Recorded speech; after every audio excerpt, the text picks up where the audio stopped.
Hi ಎಲ್ರಿಗೂ ನಮಸ್ಕಾರ. ನನ್ನ ಹೆಸರು ರಾಘವೇಂದ್ರ. ಇವತ್ತಿನ ವಿಡಿಯೋದಲ್ಲಿ ನಾವು ರಿವ್ಯೂ ಮಾಡೋಕೆ ಹೊರಟಿರುವಂತಹ ಬೈಕ್ ಬಂದು ಹೋಂಡಾ SP125 ಆಗಿರುತ್ತೆ. SP ಫುಲ್ ಫಾರ್ಮ್ ಬಂದು ಸ್ಮಾರ್ಟ್ ಪವರ್ ಆಗಿರುತ್ತೆ. ಈ ಒಂದು ಬೈಕಲ್ಲಿ ESP ಇಂಜಿನಿಂದ ಬಂದಿರುತ್ತೆ, ಎನ್ಹಾನ್ಸ್ಡ್ ಸ್ಮಾರ್ಟ್ ಪವರ್ ಅಂತ ಹೇಳಿ.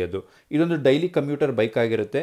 ಇದರಲ್ಲಿ ಎರಡು ವೇರಿಯಂಟ್ಸ್ ಬರುತ್ತೆ, ಒಂದು ಡ್ರಮ್ ಬ್ರೇಕ್ದು, ಒಂದು ಡಿಸ್ಕ್ ಬ್ರೇಕ್ದು. ಸೊ ಒಟ್ಟು ನಮಗೆ 7 ಕಲರ್ ಆಪ್ಷನ್ಸ್ ಬರುತ್ತೆ. ಯಾವುದು ಅಂತ ನೋಡೋದಾದರೆ black, matte, marvel blue metallic, decent blue metallic, heavy grey metallic, imperial red metallic, matte axis grey metallic, pearl siren blue. ಈ ವಿಡಿಯೋದಲ್ಲಿ ತೋರಿಸ್ತಾ ಇರುವಂತಹ ಗಾಡಿ ನಿಮಗೆ 2024ರದಾಗಿರುತ್ತೆ. ಇದು ಬ್ಲ್ಯಾಕ್ ಕಲರ್ದಾಗಿರುತ್ತೆ. ಹೊಸ ಗಾಡಿ ಬಂದು 2024 ಡಿಸೆಂಬರ್ ತಿಂಗಳಲ್ಲಿ ಲಾಂಚ್ ಆಗಿತ್ತು. ಅದರದ್ದು ಫೀಚರ್ಸ್ ಏನೇನಿದೆ ಅಂತ ಹೇಳ್ತಾ ಹೋಗ್ತೀನಿ, ಡೀಟೇಲ್ ಆಗಿ ನೋಡೋಣ ಬನ್ನಿ. ಹೊಸದಾಗಿ ಲಾಂಚ್ ಆಗಿರೋ ಗಾಡಿಗೂ ಈ ಗಾಡಿಗೂ ತುಂಬ ಏನು ವ್ಯತ್ಯಾಸ ಇಲ್ಲ. ಯಾವ ವ್ಯತ್ಯಾಸ ಅಂತ ಹೇಳ್ತಾ ಹೋಗ್ತೀನಿ, ನೋಡ್ಕೊಳ್ಳಿ. ಸೊ ಇಲ್ಲಿ ಕಾಣಿಸ್ತಿರೋ ಹಾಗೆ ಮಿರರ್ಸು ಮತ್ತು ವೈಸರು ಯಾವುದೇ ರೀತಿ ಚೇಂಜಸ್ ಇರೋದಿಲ್ಲ. ಆ ಬ್ಲ್ಯಾಕ್ ಕಲರ್ ವೈಸರು, ಅದ್ರ ಮೇಲೆ ಹೋಂಡಾ ಅನ್ನೋ ಬ್ಯಾಡ್ಜಿಂಗ್ ಸೇಮ್ ಇರುತ್ತೆ ಹೊಸ ಗಾಡಿಯಲ್ಲಿ ಕೂಡ. ಸೊ ನೆಕ್ಸ್ಟು ಹೆಡ್ಲೈಟ್ ವಿಚಾರಕ್ಕೆ ಹೋಗೋದಾದರೆ ಇದರಲ್ಲೂ ಕೂಡ ನಿಮಗೆ LED ಹೆಡ್ಲೈಟ್ ಇರುವಂಥದ್ದು. ಹೊಸದಾಗಿ ಲಾಂಚ್ ಆಗಿರುವಂತಹ ಗಾಡಿಯಲ್ಲಿ ಕೂಡ ಹೆಡ್ಲೈಟ್ ಇರುವಂಥದ್ದು. ಹೊಸದಾಗಿ ಲಾಂಚ್ ಆಗಿರುವಂತಹ ವೆಹಿಕಲ್ನ ಹೆಡ್ಲೈಟ್ನ ಇಲ್ಲಿ ತೋರಿಸ್ತಾ ಇದ್ದೀನಿ, ನೀವು ನೋಡ್ಬೋದು. DRLs ಬಂದಿರೋದು ಮತ್ತು ಸೇಮ್ LED ಹೆಡ್ಲೈಟ್ ಇರುವಂಥದ್ದು. ಸೊ ಡೂಮ್ ಕೂಡ ನೋಡ್ಬೋದು ನೀವು, ಯಾವುದೇ ರೀತಿ ಚೇಂಜಸ್ ಇಲ್ಲ, ಸೇಮ್ ಹಾಗೇ ಇದೆ. ಜಸ್ಟ್ DRLಸ್ನ ಆ್ಯಡ್ ಮಾಡಿರುವಂಥದ್ದು ಹೊಸ ಗಾಡಿಯಲ್ಲಿ. ನಂಬರ್ ಪ್ಲೇಟ್ ಪ್ಲೇಸ್ಮೆಂಟ್ ಎರಡೂ ಗಾಡಿಯಲ್ಲೂ ಸೇಮ್ ಇರುತ್ತೆ, ಯಾವುದೇ ರೀತಿ ಚೇಂಜಸ್ ಇರೋದಿಲ್ಲ, ಇಲ್ಲಿ ನೋಡ್ತಿರೋ ಹಾಗೆ. ಸೊ ನೆಕ್ಸ್ಟ್ ಈ ಒಂದು ಗಾಡಿದು ಮಡ್ಗಡ್ನ ನೋಡಿದ್ರೆ ಇದು ಕಂಪ್ಲೀಟ್ ಫೈಬರ್ ಅಥವಾ ಪ್ಲಾಸ್ಟಿಕ್ಕಿಂದ ಬಂದಿರುತ್ತೆ, ಯಾವುದೇ ರೀತಿ ಚೇಂಜಸ್ ಇರೋದಿಲ್ಲ ಎರಡೂ ಗಾಡಿಯಲ್ಲಿ ಕೂಡ. ಟೆಲಿಸ್ಕೋಪಿಕ್ ಸಸ್ಪೆನ್ಷನಿಂದ ಬರುತ್ತೆ. ಬ್ರೇಕ್ ಸೈಜ್ನ ನೋಡೋದಾದರೆ 130 mm ಆಗಿರುತ್ತೆ. ಅಲಾಯ್ ವೀಲ್ಸ್ ಬಂದಿರುತ್ತೆ, ಟ್ಯೂಬ್ಲೆಸ್ ಟೈರ್ಸ್ ಆಗಿರುತ್ತೆ. ಮತ್ತು ಟೈರ್ ಸೈಜ್ನ ನೋಡೋದಾದರೆ 80/100 18 ಇಂಚಸ್ಸಿಂದ ಬಂದಿರುತ್ತೆ. ಮತ್ತು ಫ್ರಂಟ್ ಟೈರ್ ಪ್ರೆಷರ್ ಬಂದು 25 ಇರುತ್ತೆ. ಈ ಎಲ್ಲ ಫೀಚರ್ಸ್ ನಿಮಗೆ ಎರಡೂ ಗಾಡಿಯಲ್ಲೂ ಸೇಮ್ ಇರುತ್ತೆ, ಯಾವುದೇ ರೀತಿ ಚೇಂಜಸ್ ಇರೋದಿಲ್ಲ. ಮತ್ತು ಟೈರ್ ಕಂಪ್ನಿನ ನೋಡೋದಾದರೆ ಯಾವ ಕಂಪ್ನಿಯಿಂದ ಕೊಡ್ತಾರೆ ಅಂತ ಹೇಳೋದಾದರೆ C8, JK ಟೈರ್ಸು, MRF, ಮಿಶೆಲಿನು, ಈ ಥರ ಎಲ್ಲ ಕಂಪ್ನೀಸಿಂದ ಬರ್ತಾ ಇರುತ್ತೆ. ನಿಮಗೆ ಯಾವ್ದು ಸಿಗುತ್ತೆ ಅದನ್ನು ನೀವು ನೋಡ್ಕೊಬೇಕಾಗುತ್ತೆ. ರಿಯರ್ ಸೆಕ್ಷನ್ನ ನೋಡೋದಾದರೆ ನಿಮಗೆ ಯಾವುದೇ ರೀತಿ ಚೇಂಜಸ್ ಇರೋದಿಲ್ಲ ಎರಡೂ ಗಾಡಿಯಲ್ಲಿ ಕೂಡ. ನೋಡ್ತಿರೋ ಹಾಗೆ ಸ್ಯಾರಿ ಗಾರ್ಡ್ ಸೇಮ್ ಇರುತ್ತೆ, ಹೈಡ್ರಾಲಿಕ್ ಸಸ್ಪೆನ್ಷನ್ ಸೇಮ್ ಇರುತ್ತೆ. ಬ್ರೇಕ್ ಸೈಜ್ನ ನೋಡೋದಾದರೆ 130 mm ಡ್ರಮ್ ಬ್ರೇಕ್ ಆಗಿರುತ್ತೆ. ಅಲಾಯ್ ವೀಲ್ಸ್ ಇರುತ್ತೆ, ಟ್ಯೂಬ್ಲೆಸ್ ಟೈರ್ಸ್ ಆಗಿರುತ್ತೆ. 100/80 18 ಇಂಚಸ್ದು ಟೈರ್ ಆಗಿರುತ್ತೆ. ಸೊ ನೆಕ್ಸ್ಟ್ ಏರ್ ಪ್ರೆಷರ್ನ ನೋಡೋದಾದರೆ 33ರಿಂದ 41 ಗಂಟೆ ಮೇಂಟೈನ್ ಮಾಡಬೇಕಾಗುತ್ತೆ.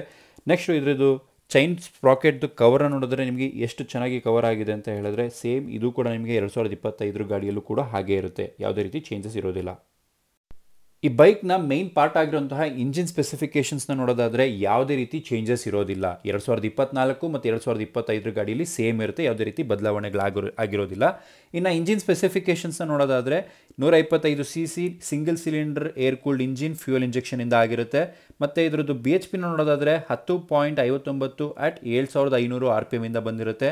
ಟಾರ್ಕ್ನ ನೋಡೋದಾದರೆ 10.9 Nm at 6000 RPM ಇಂದ ಬಂದಿರುತ್ತೆ.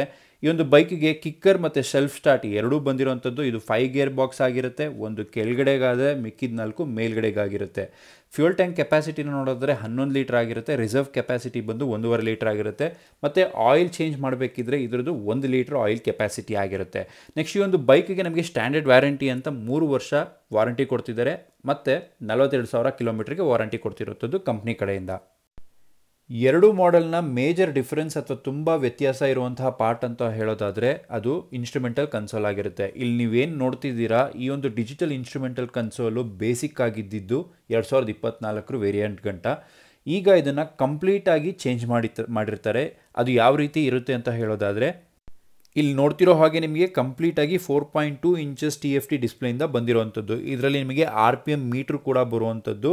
ಇದರಲ್ಲಿ ನಿಮಗೆ real time mileage indicator, voice assistant, Honda sync, bluetooth, average fuel economy, distance to empty indicator, gear indicator, navigation assistant, calls, messages, ಈ ಎಲ್ಲ ರೀತಿಯ ಆಪ್ಷನ್ಸ್ ನಿಮಗೆ ಈ ಒಂದು TFT ಡಿಸ್ಪ್ಲೇಯಲ್ಲಿ ಬರುವಂಥದ್ದು.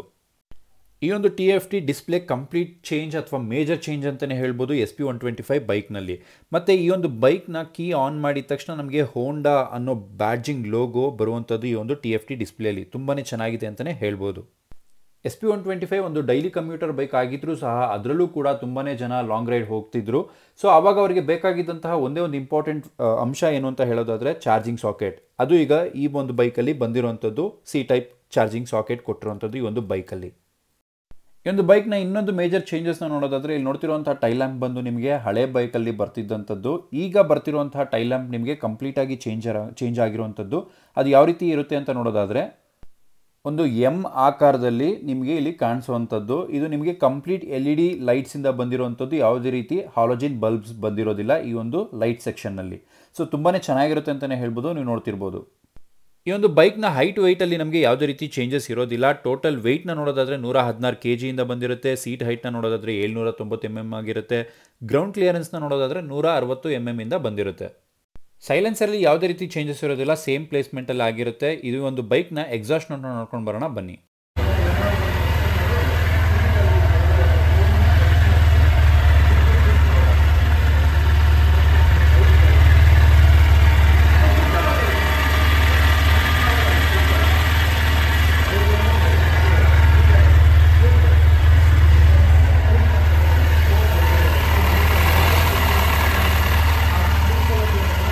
ಈ ಒಂದು ಬೈಕಲ್ಲಿ ನಮಗೆ ಯಾವುದೇ ಮೇಜರ್ ಚೇಂಜಸ್ ಕಾಣಿಸೋದಿಲ್ಲ ಅತಿಯಾಗಿ. ಸೊ ಇಲ್ಲಿ ನೋಡ್ತಿರೋ ಹಾಗೆ ನಿಮಗೆ ಫ್ಯೂಯಲ್ ಟ್ಯಾಂಕ್ ಕ್ಯಾಪ್ ಕೂಡ ಸಿಮಿಲರ್ ಆಗಿರುವಂಥದ್ದು 2024 ಮತ್ತು 2025ನೇ ವೇರಿಯಂಟಲ್ಲಿ, ಅದು ಯಾವುದೇ ರೀತಿ ಚೇಂಜಸ್ ಇರೋದಿಲ್ಲ.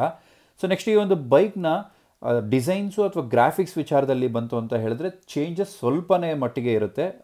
ಅಂಥ ದೊಡ್ಡ ವ್ಯತ್ಯಾಸ ಯಾವುದೂ ಇರೋದಿಲ್ಲ, ಕೆಲವು ಜಾಗದಲ್ಲಿ ಚೇಂಜಸ್ ಇರುವಂಥದ್ದು. ನೆಕ್ಸ್ಟ್ ಈ ಒಂದು SP125 ಅನ್ನೋದು ಕೂಡ ಸಿಮಿಲರ್ ಆಗಿರುತ್ತೆ, ಯಾವುದೇ ರೀತಿ ಚೇಂಜಸ್ ಇರೋದಿಲ್ಲ. ಸೊ ನೆಕ್ಸ್ಟ್ ಈ ಒಂದು ಬೈಕ್ನ ನೀವು ಗ್ರ್ಯಾಬ್ ರೈಲ್ಸ್ನ ನೋಡ್ಬೋದು, ಇದು ಸಿಮಿಲರ್ ಆಗಿರುತ್ತೆ, ಯಾವುದೇ ರೀತಿ ಚೇಂಜಸ್ ಅಥವಾ ಬದಲಾವಣೆಗಳು ಬೈಕಲ್ಲಿ ಇರೋದಿಲ್ಲ.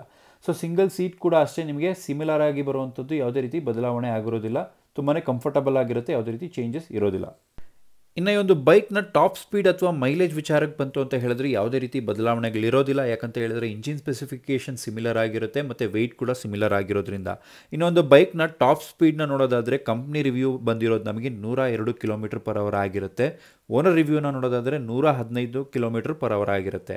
ಇನ್ನು ಮೈಲೇಜ್ ವಿಚಾರಕ್ಕೆ ಬಂದರೆ ಕಂಪ್ನಿ ರಿವ್ಯೂ ಬಂದು 61 km/L ಆಗಿರುತ್ತೆ. ಓನರ್ ರಿವ್ಯೂ ಬಂದು 64 km/L ಆಗಿರುತ್ತೆ. ಈ ಒಂದು ಬೈಕ್ನ ಎರ್ಗೊನಾಮಿಕ್ಸ್ ಬಗ್ಗೆ ಮಾತಾಡೋದಾದರೆ ಇಲ್ಲಿ ನೋಡ್ತಿರ್ಬೋದು, ಇಂಜಿನ್ ಗಾರ್ಡ್ ತುಂಬಾ ಪ್ರೊಟೆಕ್ಟಿವ್ ಆಗಿರುವಂಥದ್ದು. ಇಂಜಿನ್ಗೂ ಕೂಡ ಪ್ರೊಟೆಕ್ಟಿವ್ ಆಗಿರುತ್ತೆ, ಲೆಗ್ಸ್ಗೂ ಕೂಡ ಪ್ರೊಟೆಕ್ಟಿವ್ ಆಗಿರುತ್ತೆ. ಕೆಳಗಡೆ ಬಂದಿರುವಂತಹ ಪ್ಲೇಟ್ ಬಂದು ಅಡಿಷ್ನಲ್ ಆಗಿ ಹಾಕ್ಸ್ಕೊಂಡಿರುವಂಥದ್ದು, ಅದು ಯಾವುದೇ ರೀತಿ ಬರೋದಿಲ್ಲ. ಇನ್ನು ಸೈಡ್ ಸ್ಟ್ಯಾಂಡ್ ನಿಮಗೆ ಓಪನ್ ಆಯಿತು ಅಂತ ಹೇಳಿದ್ರೆ ಇಂಜಿನ್ ಕಟ್ ಆಫ್ ಆಗುತ್ತೆ, ಮತ್ತು ಡಬಲ್ ಸ್ಟ್ಯಾಂಡ್ ಕೂಡ ಬಂದಿರುವಂಥದ್ದು ಈ ಒಂದು ಬೈಕಲ್ಲಿ. ಫುಟ್ ರೆಸ್ಟ್ ಆಗಿರ್ಬೋದು, ಗೇರ್ ಲಿವರ್ ಆಗಿರ್ಬೋದು, ಯಾವುದೇ ರೀತಿ ಚೇಂಜಸ್ ಇರೋದಿಲ್ಲ, ಸಿಮಿಲರ್ ಆಗಿರುತ್ತೆ 2025-2024 ವೇರಿಯಂಟಲ್ಲಿ. ಮತ್ತೊಂದು ಅಥವಾ ಕೊನೆಯ ಮೇಜರ್ ಚೇಂಜಸ್ನ ನೋಡೋದಾದ್ರೆ ಈ ಒಂದು ಬೈಕಿಗೆ 2024 ಗಂಟ ಬರ್ತಿದ್ದಂತಹ ಬೈಕಿಗೆ 1,11,000 ರೂಪಾಯಿ ತೊಗೊತಿದ್ರು ಆನ್ ರೋಡ್ ಪ್ರೈಸು.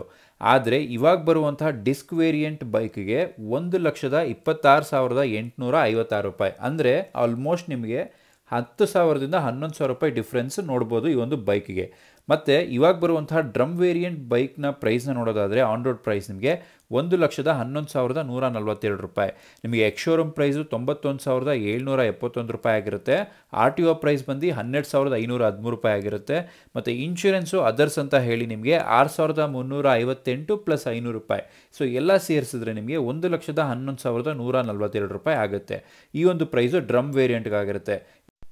ಇನ್ನು ಡಿಸ್ಕ್ ಬ್ರೇಕ್ ಪ್ರೈಸ್ದು ವೇರಿಯಂಟ್ನ ನೋಡೋದಾದರೆ ಎಕ್ಸ್-ಶೋರೂಮ್ ಪ್ರೈಸ್ ಬಂದು 1,284 ರೂಪಾಯಿ ಆಗಿರುತ್ತೆ. RTO ಬಂದು 19,551 ರೂಪಾಯಿ ಆಗಿರುತ್ತೆ. ಇನ್ಶೂರೆನ್ಸು ಮತ್ತು ಅದರ್ಸ್ ಅಂತ ಹೇಳಿ 6,521 ಪ್ಲಸ್ 500 ರೂಪಾಯಿ ಆಗಿರುತ್ತೆ.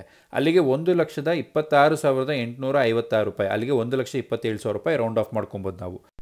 ಈ ಇಷ್ಟು ಡಿಫ್ರೆನ್ಸಸ್ ಮತ್ತು ಸ್ಪೆಸಿಫಿಕೇಷನ್ಸ್ ನಿಮಗೆ ಇಷ್ಟ ಆಗಿತ್ತು ಅಂತ ಹೇಳೋದಾದರೆ ಈ ವಿಡಿಯೋನ ಲೈಕ್ ಮಾಡಿ ಮತ್ತು ಚಾನಲ್ನ ಸಬ್ಸ್ಕ್ರೈಬ್ ಮಾಡಿ ಅಂತ ಹೇಳ್ತಾ ಈ ವಿಡಿಯೋನ ಇಲ್ಲೇ ಮುಗಿಸ್ತಾ ಇದ್ದೀನಿ. ಸೊ ನಿಮಗೆ ಬೈಕ್ ತೊಗೋಬೇಕು ಅಂತ ಇತ್ತು ಅಂತ ಹೇಳಿದ್ರೆ ನೀವು ಕಂಪ್ಲೀಟಾಗಿ ಶೋರೂಮ್ಗೆ ಹೋಗಿ ಟೆಸ್ಟ್ ರೈಡ್ನ ಮಾಡಿ ನಿಮಗೆ ಸ್ಯಾಟಿಸ್ಫೈ ಆಯಿತು ಅಂತ ಹೇಳಿದ್ರೆ ಮಾತ್ರ ಬೈಕ್ನ ಬುಕ್ ಮಾಡಿ ಅಂತ ಹೇಳ್ತಾ ಈ ವಿಡಿಯೋನ ಇಲ್ಲಿಗೆ ಮುಗಿಸ್ತಾ ಇದ್ದೀನಿ. Thank you so much.